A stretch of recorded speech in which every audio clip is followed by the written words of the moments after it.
Pourquoi et comment se réjouir en Christ? Marc 3, 13 à 14 dit que Christ est monté sur une montagne et que parmi la grande foule qui le suivait, il appela non pas ceux qui le voulaient, mais ceux qu'il voulut, et en établit 12 pour les avoir avec lui. Marc donne ensuite la liste de ces 12. Sur cette liste, un nom m'a particulièrement intéressé, Simon le Cananite. Christ aurait pu lui donner un surnom, comme il a fait pour Pierre, Marc 3, 16. Dans tous les cas, et c'est peut-être la raison pour laquelle son origine est mentionnée, le mot cananite m'a permis de méditer sur la raison pour laquelle ce Cananéen suivait Christ partout et comment il manifestait sa satisfaction en Christ, c'est-à-dire comment il se réjouissait dans le Seigneur. Premièrement, les Cananéens adoraient plusieurs dieux, dont Baal et Astarté, qu'ils appelaient la reine du ciel, déesse, selon eux, de la fertilité et de la maternité.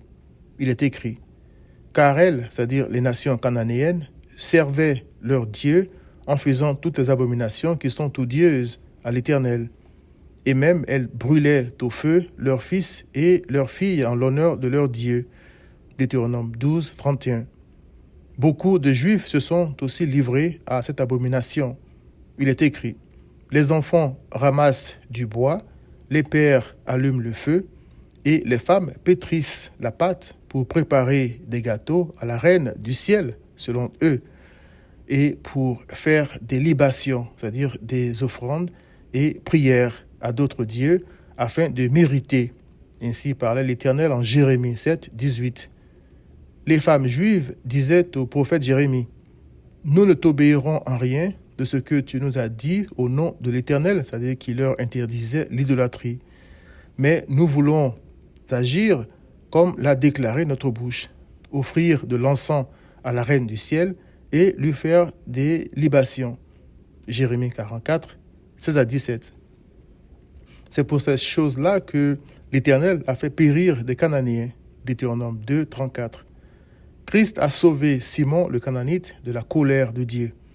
Son péché était tel que sans Christ, le rachat de son âme n'aurait jamais eu lieu. Voir le psaume 49, verset 8. C'est l'histoire de tous les croyants, selon Éphésiens 2, verset 3. Deuxièmement, comment Simon le Cananite manifestait sa satisfaction en Christ. Son abomination ayant été effacée par Christ et étant devenu un saint de Dieu, selon Colossiens 1, 26, ce Cananite n'avait d'autre source que Christ seul pour s'abreuver. Voir psaume 87, verset 7.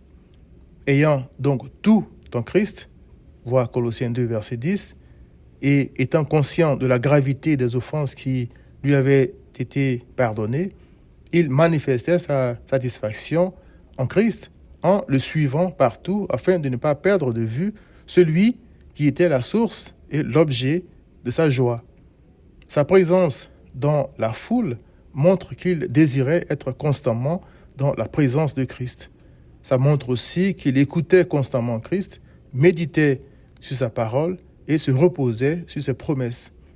Ça veut dire également que Simon priait constamment, qu'il chantait et louait Christ avec les autres disciples qui n'avaient aucune richesse dans ce monde, mais qui, pour se réjouir en Christ, ne le quittaient pas.